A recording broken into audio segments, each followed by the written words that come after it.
사람은 통이 둘 달린 물지개를 진 것처럼 잘한 것은 분명히 알 수 있지만 잘못한 것에 대해서는 뒤에 달린 터라 쉽게 알아차릴 수 없다.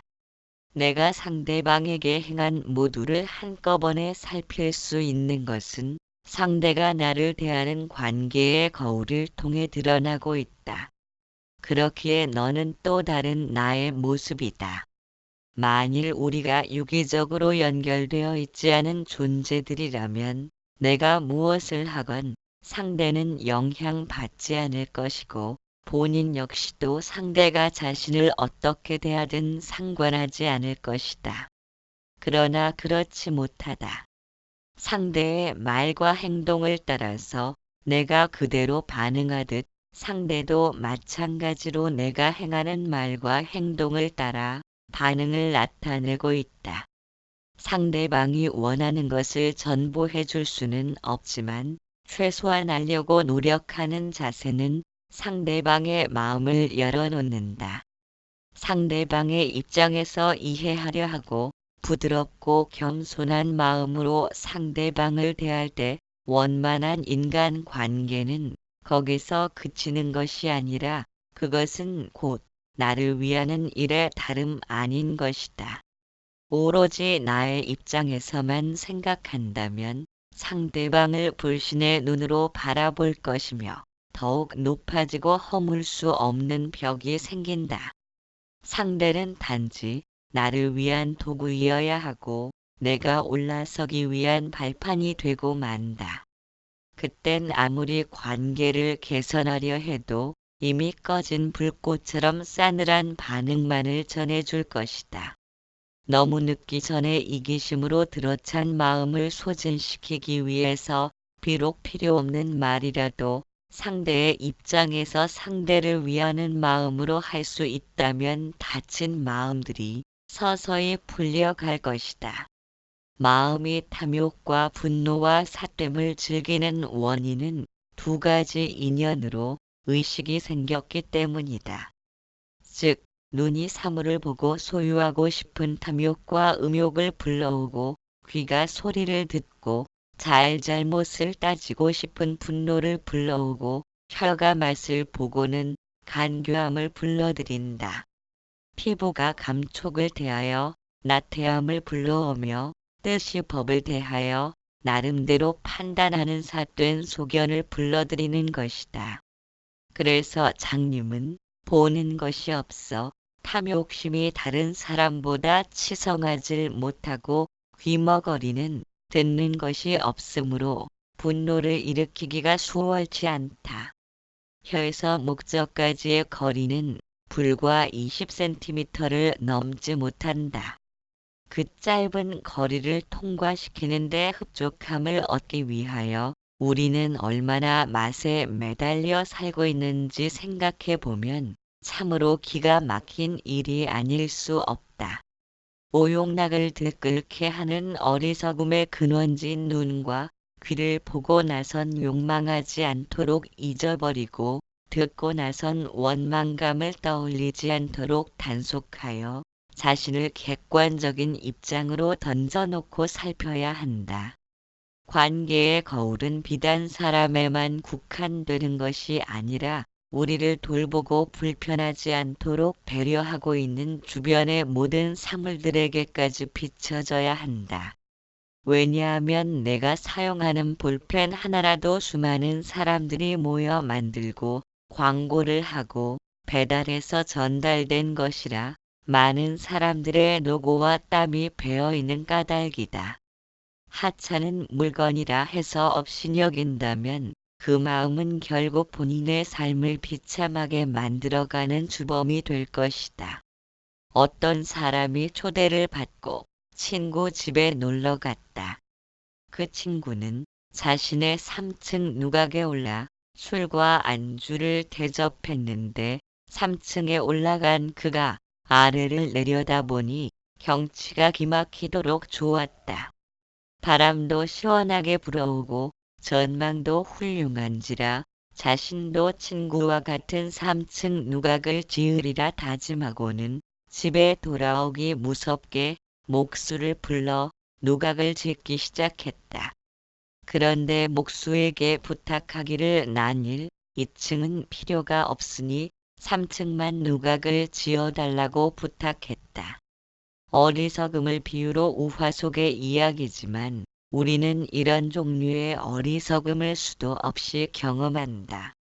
남을 비난하는 자세는 비난당할 수밖에 없는 행동을 자신이 한 것은 아닌가를 살펴본 연후에 가져도 늦지 않을 것이다.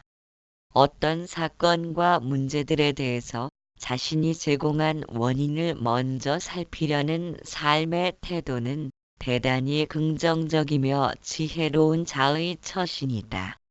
우리는 인과응보라는 말을 사용한다.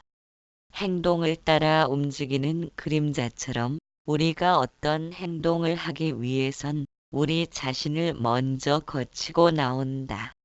우리가 세상을 향해 한 걸음 다가갈 때 세상은 우리를 향해 한 걸음 다가오는 것이고 세상으로부터 한 걸음 물러설 때 세상은 우리로부터 한 걸음 물러나는 것이다. 남을 위한 배려와 헌신을 베푼다면 베푼 만큼 풍요로워진다. 왜냐하면 베푸는 행위 자체가 이미 풍요를 지니고 있기 때문이다. 남을 의심한다는 것은 그러한 불신으로 인하여 자신을 먼저 불신하기 때문에 초라하고 보잘것없는 삶으로 전락하고 만다. 삶을 투쟁의 장으로 인식하여 지배하고자 투쟁한다면 세상에 의해서 먼저 지배당할 것이다. 누군가를 파괴하려 한다면 파괴할 대상과의 저항과 마찰로 인하여 자신이 먼저 올가미에 걸려드는 결과를 가져오는 것이다. 왜냐하면 세상은 관계로 형성되었고 관계로 움직이고 존재하는 까닭이다. 비 온 뒤에는 자동차가 무척 더러워진다. 온갖 흙먼지가 달라붙었기 때문이다. 그 까닭은 차가 젖어 있기 때문에 먼지와 오물이 달라붙은 것이지 세상이 오염되거나 먼지투성이라서 그런 것은 아니다. 자신이 거리낄 것 없이 당당하며 그 어떤 것도 지배하거나 군림할 생각을 갖고 있지 않다면 세상도 역시 그를 지배하지 않을 것이다. 세상은 여전히 신비롭고 환희에 찬 것이다. 세상이 어떻게 다가오는가는 세상을 어떻게 맞이하는가에 달려있다. 우리가 세상의 모든 것들과의 마찰과 투쟁을 일으킨다는 것은 결국 자신과 투쟁을 하는 것이다. 지배하거나 파괴하기 위해 휘두르는 칼은 결국 자신을 향해서 좌절과 상흔을 남기며 끝없이 이어진다. 세상을 바라보는 각도에 따라 우리를 맞이하는 세상의 태도가 변한다는 것은 곧 세상과 우리는 동떨어진 무엇이 아니라 우리가 곧 세상임을 뜻한다. 이런 사실을 깊이 있게 인식한다는 것은 우리가 휘둘렀던 투쟁과 폭력의 칼이 자신을 향해 자신의 그림자를 향해 휘둘렀던 것이다. 그러한 투쟁 자체가 어리석고 무모한 일이라는 것을 깨닫는 것은 자신과 그림자가 하나라는 사실을 이해했을 때이다. 이런 이해를 통해서 우리는 세상과 관계로 이루어진 것이고 무수한 관계를 통해서 존재하고 있다. 관계에 맺어진 모든 것은 내 행동을 따라 움직이는 그림자임을 알 수 있다. 그렇기 때문에 주위를 돌아보고 관계에 맺어진 사람들을 살핀다면 그것은 투명한 거울에 드러난 자신의 내면을 바라보는 것이다. 집착한다는 것에는 나와 남을 구분짓는 행위가 우선시되어야 한다. 나와 다른 남을 분별한다는 것은 나를 강화시키고 힘을 부여하기 위해 필연적으로 남의 희생을 강요한다는 의도가 이미 내포되어 있다. 짓밟고 일어서야 한다는 무의식적인 의도가 숨겨져 있으므로 까딱 잘못되면 나와 내 것에 대한 집착으로 말미암아 관계가 어그러지며 그릇된 길로 들어설 수도 있다. 너는 너고 나는 나라는 아집은 내가 중심이 되어야 한다는 뜻이다. 중심되는 나를 형성하기 위하여 타인은 중심되는 나를 위해 희생과 복종을 강요하고자 숨겨진 내면을 살펴야 한다.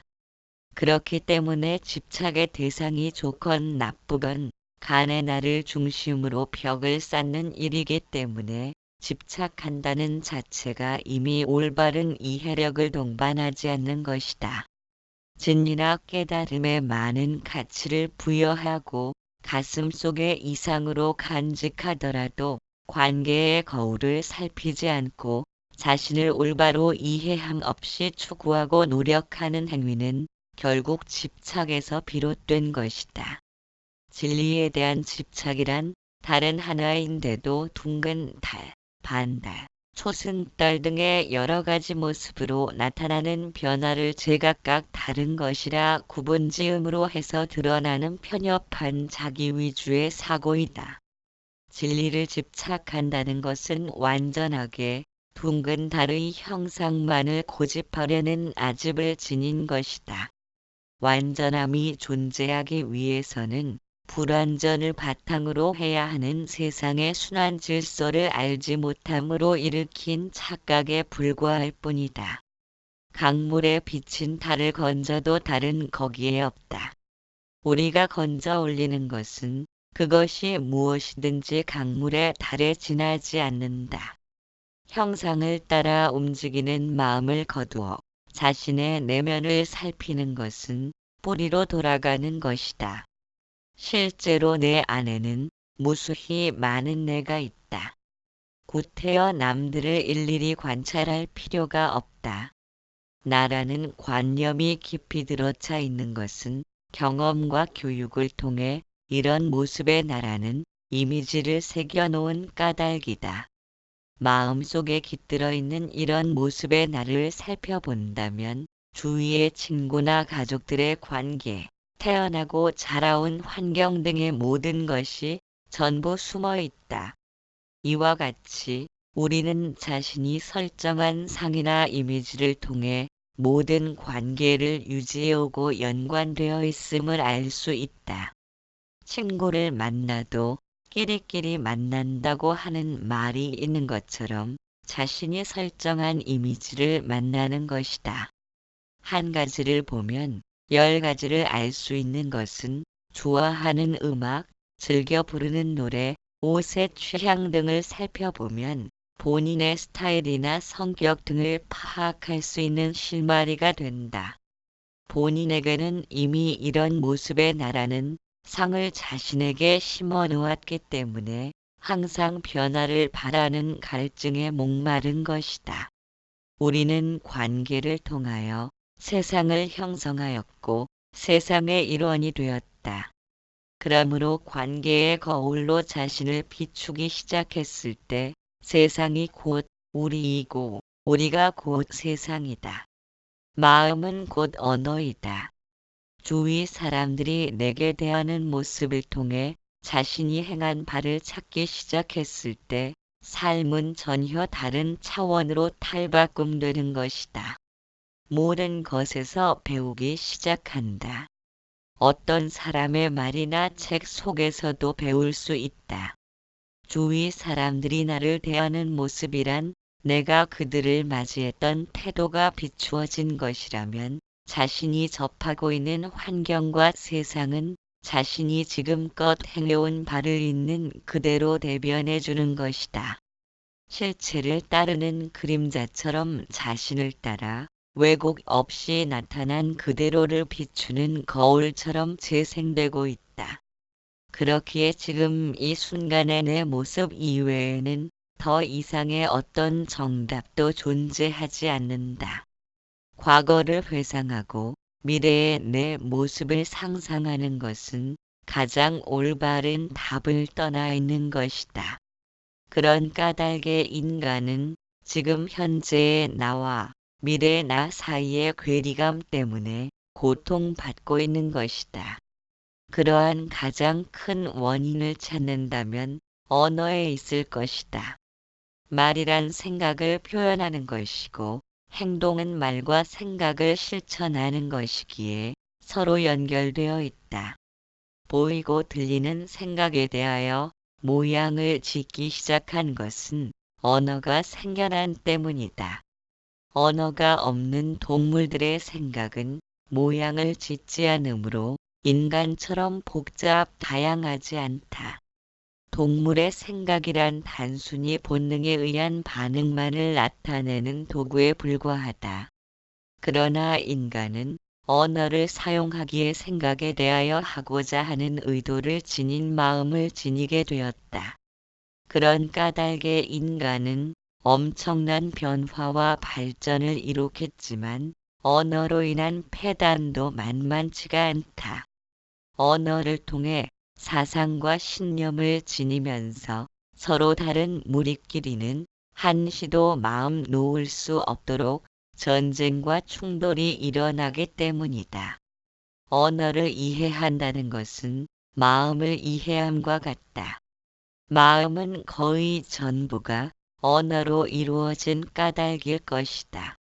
만일 친근하던 사람과 헤어져 견딜 수 없는 슬픔을 느꼈다고 할 때 슬프다는 언어가 존재하지 않는다면 얼마 지나지 않아 슬픔에서 회복될 것이다. 그러나 언어관념으로 물든 내면은 언어를 떠올리면서 슬픔을 붙잡아 둘 수 있다. 동물은 언어가 존재하지 않으므로 슬픔을 붙잡아 둘 수 있는 매개체가 없으므로 인간처럼 스스로 목숨을 버리는 극단적인 방법도 생각해내지 못한다. 단지 눈앞에 보이면 기뻐하고 눈에 안 보이면 잊혀질 뿐이다. 그런 의미로 보면 인간이 나약함에 물든 것은 희로애락에 붙들린 탓이며 그러한 원인은 언어가 존재하기에 슬픔과 기쁨에 내면이 물든다는 착각에 빠졌기 때문일 것이다. 그러나 내면은 물드는 법이 없다. 물든다는 것은 슬픔에 젖어 있다면 기쁨을 몰라야 하고 기쁨에 젖어 있다면 슬픔을 몰라야 한다. 그런데 그렇지 못한 것은 슬픔 속에도 기쁨이 생겨나고 기쁨 속에도 슬픔을 느낄 수 있다. 이처럼 우리들 내면은 어디에도 물드는 속성을 지니지 않았음에도 언어라는 매개체를 통해 기쁨과 슬픔을 붙잡아 둘 수 있기 때문에 내면이 물드는 것이라고 착각하여 그토록 행복을 추구하면서 불행을 회피하려는 것이다.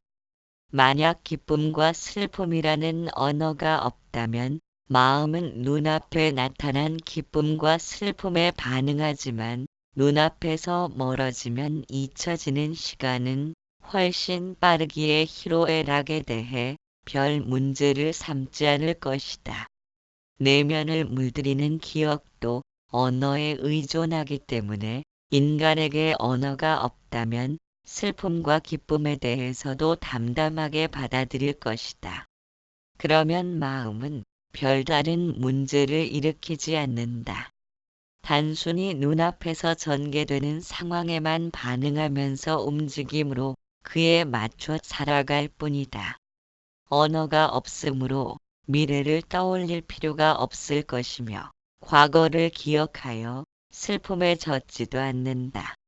즉 언어란 과거와 미래를 불러들이는 매개체로서의 역할을 한다.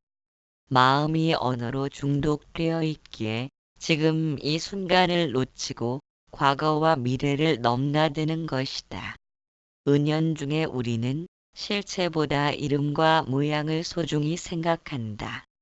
실체보다는 과거의 이미지를 통해 세상을 바라보기에 꽃을 보면 이름을 기억해내고 자동차를 보면서 떠올리지 않아도 무슨 차라는 인식이 자연스럽게 따라 붙는다. 따라서 항상 우리는 과거라는 시간 속에 살고 있는 것이다. 이처럼 기억과 경험으로 쌓일 수 있는 것은 내면이 언어화되어 있기 때문이다. 마음은 과거와 미래의 옷을 입고 있으므로 시간의 한계를 벗어나지 못한다. 지금은 이렇지만 내일은 저렇게 되어야 한다. 과거는 이런 식이어도 지금은 그래선 안 된다. 어떻게 하면 남보다 빠른 시간 안에 많은 것을 획득할 수 있을까를 떠올리고 있다. 이처럼 무수한 언어가 내면을 흘러다니고 있다. 만일 언어를 떠올리지 않는다면 고요함을 유지할 수 있지만 언어가 따라붙으면 마음은 소란스러움에 빠져버린다. 언어는 계속적으로 과거를 넘나들며 다른 것들까지 불러들이기 때문이다. 혼란과 갈등에 쌓이는 것도 언어가 과거를 통해 비교하고 우열을 가늠하기에 나타나는 현상이다. 그렇기에 마음은 곧 언어이다. 마음은 언어가 과거와 미래를 넘나들면서 비교하면서 상상하기에 무료하거나 속절없다는 혼란과 갈등을 겪는 것이다. 우리는 많은 부분을 언어에 의지하여 살아가지만 언어는 실체가 아니고 지식과 경험의 결과이다. 말하고 듣는 순간 진리는 어느 틈에 저만치 멀어진다. 진리나 참된 실체는 오직 현존하는 것이다. 진리나 참된 실체란 것은 이미 지나간 과거의 관념이 아니며 지금 이 순간에 현존하는 것이다. 그러나 언어는 과거의 결과이기에 언어로 표현되는 진리는 이미 실체를 벗어난 것이다. 말로써 진리를 경험하고픈 욕망은 과거라는 그물로 지금 이 순간을 붙잡으려는 것이다. 과거의 그물은 벌써 지나간 허망함인데 그것을 통해 지금 이 순간을 붙잡으려는 것은 불가능하다. 절대적인 세계에서는 언어가 존재할 수 없다. 오직 지금 이 순간만이 존재하기 때문이다. 언어란 상대가 있기에 필요한 수단이다. 자신에게 접근하는 데에 있어서는 전혀 도움이 되지 못한다. 내가 나를 바라볼 때 이름은 전혀 쓸모가 없다. 내가 지금 여기 있는데 이름이 무슨 필요가 있겠는가? 우리가 무명의 늪에 빠진 자신을 건져 올리기 위해서는 언어로부터 자유로울 수 있어야 한다. 언어가 내면을 흘러다닌다는 것은 마치 꿈을 꾸고 있음과 같다. 자신의 그림자를 보면서 자신의 행동을 관찰할 수 있는 것처럼 관계의 거울을 통해 드러난 다른 사람과의 관계를 관찰함으로써만 자신이 행하는 의도나 목적 등을 왜곡되지 않은 상태로 인식할 수 있다. 무수한 관계로 연관지어진 것들을 통해 자신을 알아차리는 것이 지혜의 첫걸음이다. 그러나 관계의 거울을 살피려 하지 않고 당장 눈앞에 드러난 모습만을 보고 자신이 행한 일은 잊어버리고 실익만을 따진다면 그것은 자신의 그림자와 투쟁하려는 어리석음이다. 칼을 휘둘러 그림자를 떨쳐내려 해도 그럴수록 그림자는 여전히 자신을 따라붙을 것이다. 세상은 무수한 관계로 형성되었으며 관계를 통해 움직이고 존재한다는 사실을 이해하지 못하고 타인을 지배하려 한다면 타인도 역시 지배하려는 자신을 먼저 지배할 것이다. 그림자와 자신이 전혀 동떨어진 것이 아니라는 이해를 통해 이것이 있음으로 해서 저것이 있고 저것이 있기에 이것이 있다는 연기법이 가슴에 와 닿을 수 있어야 한다. 이것과 저것을 따로 떼어놓고 구분짓기에 이것을 통해 저것을 알아차리지 못하고 저것을 통해 이것을 알 수 없는 우리들은 그토록 많은 절망과 회한을 가슴에 묻어놓고 살아가는 것이리라. 소란과 명상. 명상이란 고통이 삶의 일부라는 것을 받아들이는 것이다. 그러나 이 사실을 받아들이든 받아들이지 못하든 인간이란 어쩔 수 없이 외로운 존재이다. 아무리 발버둥 쳐도 외롭고 고통스런 삶을 피해갈 수 있는 인간은 없다. 그런 까닭의 두 가지의 사실에 대해서 깊은 성찰이 있어야 한다. 첫째는 인간의 삶이란 덧없고 보잘것없다는 사실이다. 붓다는 열반하실 때 제자들에게 이르길 인간의 삶이란 덧없다. 법을 등불로 자신을 등불로 삼아서 게으르지 말고 부지런히 정진하라. 라고 당부하였다. 둘째는 인간 자신에게는 무한한 가능성이 있음을 알아야 한다. 부처님 계신 세상이 태어나기 어렵고 인간의 몸 받기 어렵고 육근이 완전하기 어렵고 불법을 만나기 어렵다고 했다. 인간의 무한한 가능성은 그처럼 짧은 생 동안에 자신의 삶을 변화시킬 수 있는 존재가 인간뿐이라는 데서 찾을 수 있다. 본래로 괴로움 자체인 인생을 살펴보고 비참한 현실을 넘어설 수 있는 방법을 모색하며 자신의 욕망을 채우기 위해 부단히 움직이고 편한 것에 안주하려는 굳어지고 틀 잡힌 마음의 성향으로부터 자세를 바꾸고 고쳐 나갈 수 있는 존재는 오직 인간뿐이라는 사실을 되새겨 보아야 한다.